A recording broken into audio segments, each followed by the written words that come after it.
Hello, my name is Juliana Anderson. I graduated from Flowing Wells High School 2020, and my plans are going to Pima Community College to get my nursing degree. Hi, I'm Rachel Clark and I'm graduating from Canyon Del Oro High School. I'm going to further my soccer career and education at Arizona Christian University. I'm going to get my Bachelor of Science in Elementary Education and a minor in Biblical Studies. Hi, my name is Haley Davidson. I'm 18 years old and have been going to CDO Baptist Church for about 18 years. I am graduating from CDO High School, and my plans for the future are I'm going to go to Pima Community College and get my RN degree and see where God leads me from there. Hello everyone, my name is Amanda Delgado, and I graduated from the best university in Arizona, Arizona State University, with a bachelor's degree in nursing. I'm Annalisa Delgado, and I graduated from Ironwood Ridge High School, and I plan to attend Arizona State University for interior design. I'm Jesse Hoover. I'm graduating from Arizona Connections Academy. I will be going to Central Arizona College on a rodeo scholarship to study business. Hi, my name is Melissa Krenzer, and I am graduating from the U of A with a Bachelor of Arts in Psychology and a minor in Business Administration. And now I'm on the hunt for a job here in Germany. I'm hoping to find an administrative type position in an office where I can use both my German and English language skills to organize and schedule and do all kinds of fun administrative stuff like that. Hi, I'm Shelby Mendoza. I'm graduating from CDO High School on Tuesday, May 19th, and I'll be attending Grand Canyon University this fall and majoring in early childhood education. Hey CDO Baptist, this is Jacob Melly here. I just wanted to let you guys all know that I'm actually graduating this year. I know, it's super exciting. I'm in the graduation class of 2020, and I just wanted to say thank you so much for the love and support you guys have given me throughout these years. And I would also, and once I finish my degree at Pima Community College, I will actually be transferring to the University of Arizona. I have no idea what I will be getting my degree in, but when the time comes, I'm sure God will help me out. I can't wait to see you all in person, and thank you so much. Bye. Hi there, this is Josh Otter. I am a senior graduating from Arizona State University with bachelor's in science in accounting and business data analytics. I also will be getting married on Friday to my wonderful fiance, Katie Hartle. She is graduating as well from ASU with a Bachelor of Science in Biochemistry. We're getting married on Friday, and from there, both of us will be going into graduate programs next year. I will be doing a 9-month program in the Masters of Accountancy at Arizona State, and she will be entering a 4-year dental program at Midwestern University in Glendale. Hey, I'm Tim Otter, just graduated ASU with my degree in biomedical engineering. I'll be returning in the fall to finish up my master's in biomedical engineering. Forks up. Hello, my name is Matthew J. Snap, and I am 18 years old, graduating high school from CDO. I've been going to CDO Baptist Church for almost 2 years now, and I've enjoyed every single day of it. My plans for the future are to go to Pima Community College and get a business degree, and hopefully do an outside job, not an indoor job. See you later. Hey everyone, how's it going? Good to see you again. If you heard in the regular worship service this morning, in 2 weeks, we're going to be back on campus. We're going to reopen. We're going to have one physical worship service at 9:30. And following that, we're going to have students. We're not going to have programming, but the student building will reopen. And we encourage you, if you're on campus, to just come, hang out, see everyone, play some Foursquare, have some donuts. And it'll be at 11 o'clock on May 31st. So come, hang out. We're excited to see you. This has been an interesting time, hasn't it? It's been, I think I calculated, 63 days since our last time at church, and in that time we've seen so many different responses from governments. They generally sit around stay-at-home orders, and some of them are starting to lift, like here in our state, and there's other states, other counties, like in Los Angeles, where they're predicting it'll go through July 15th for their stay-at-home order. So there's these varied responses. Here's the question, though. How is a Christian, how are we as believers supposed to respond to these? There's a lot of people, when you read the news or watch the news, they say that it's an overreach, and there's other people saying that it isn't enough, and you hear so many competing voices. What are churches supposed to do? What are believers supposed to do when we see these orders?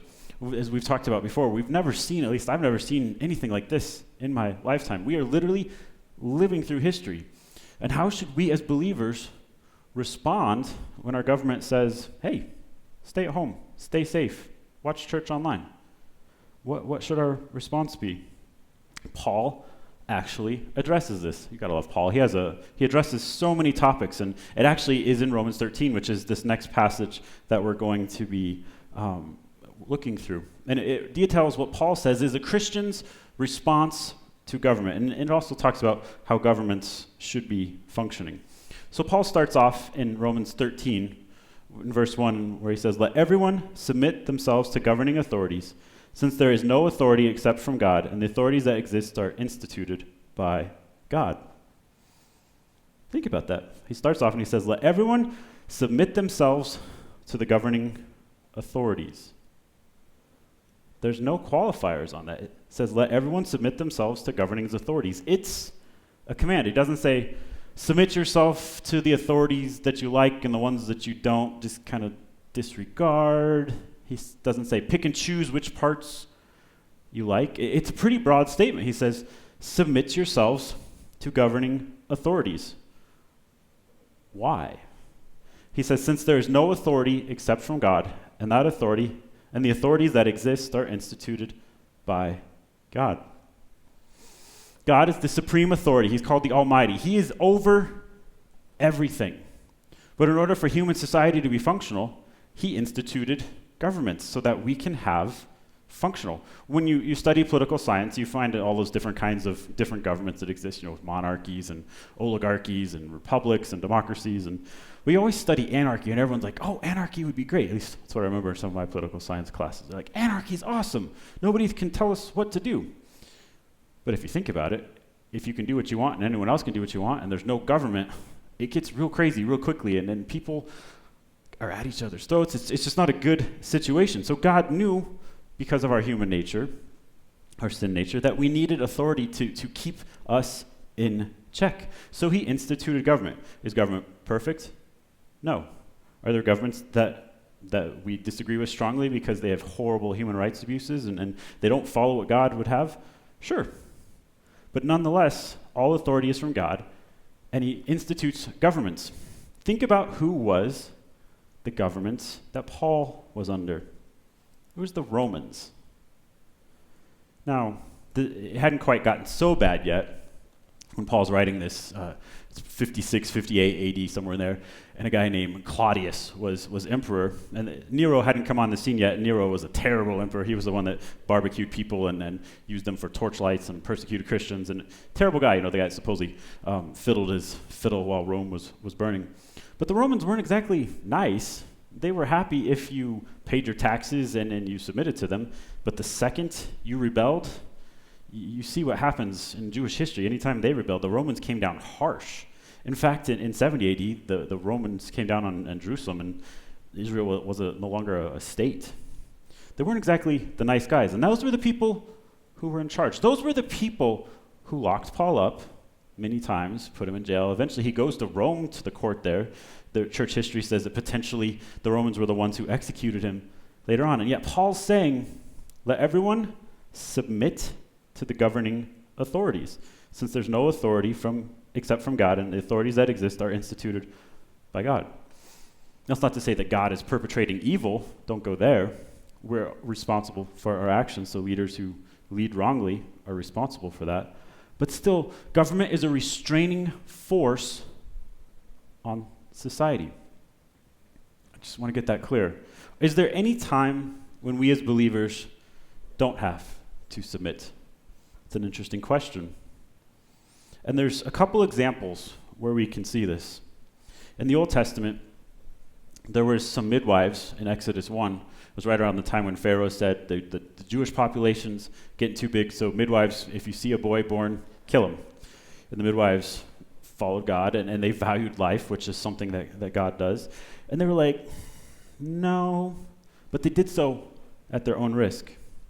Think of Daniel and his friends in Daniel 1 when they're kidnapped and moved over to Babylon, and they chose not to eat the meat that was offered to idols, but instead ate just the vegetables, followed the strict laws that God had set down in their dietary laws.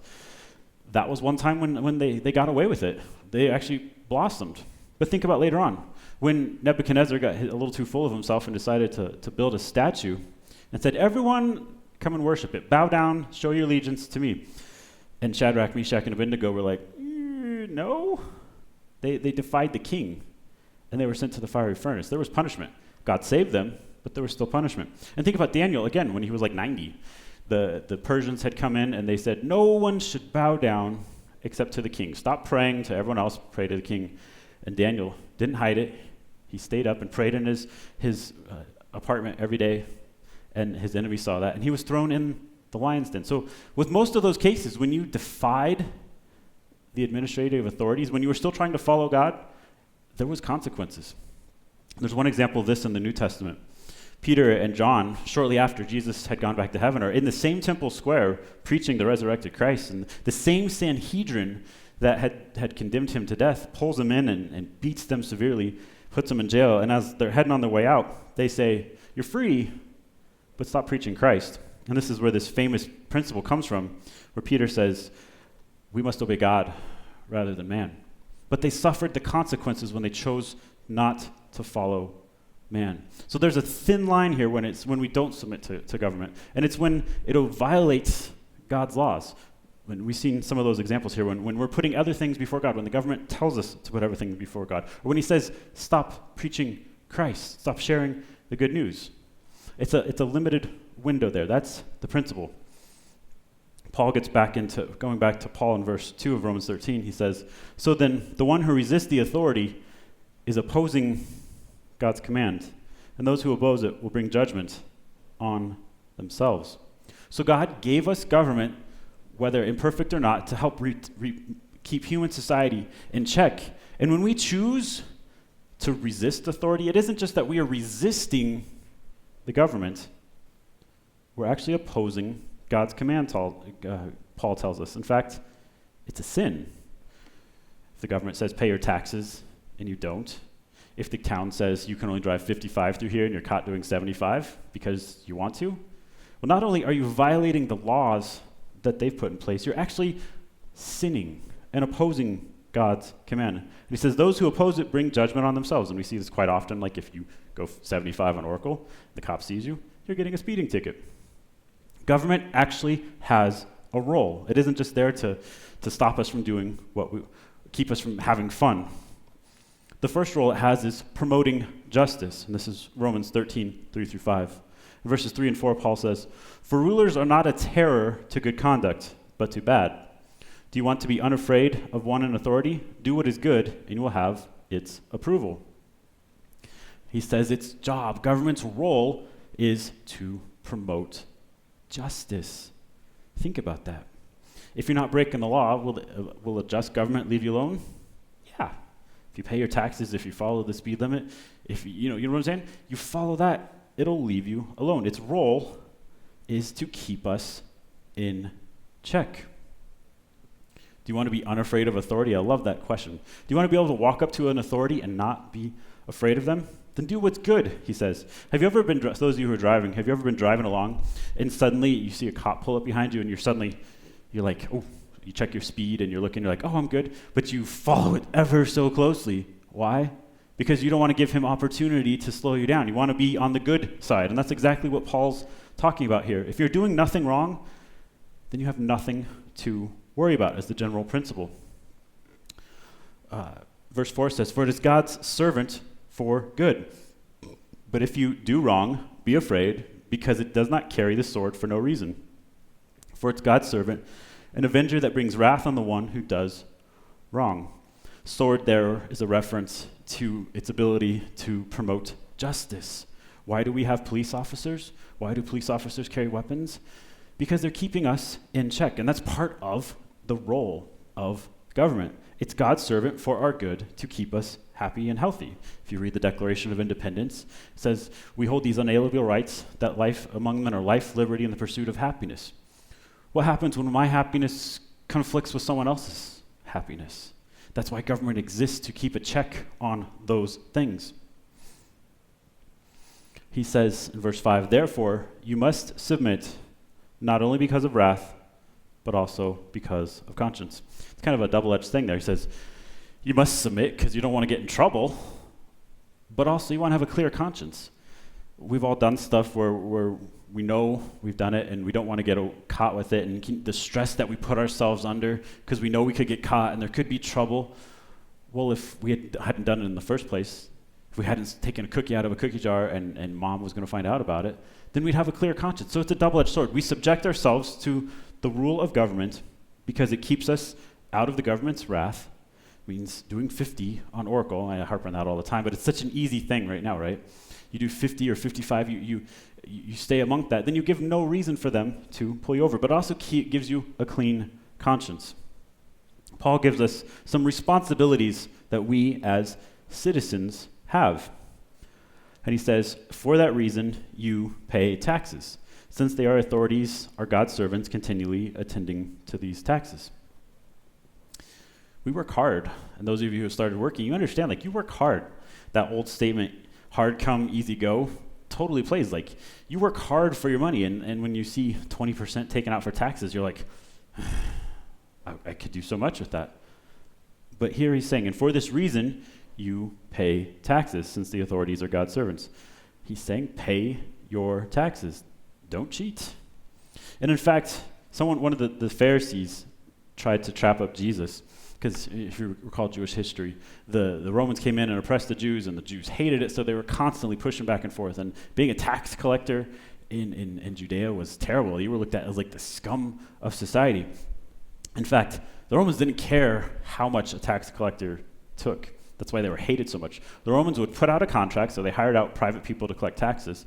And if the Romans said, we need $100 from this region, they didn't care how much you collected as long as you paid $100. So whoever won the contract, they could go in and collect $300. They would pay the $100 to the Romans and keep the other $200 for themselves. And yet, so they thought that this was an evil practice, which it wasn't being fair.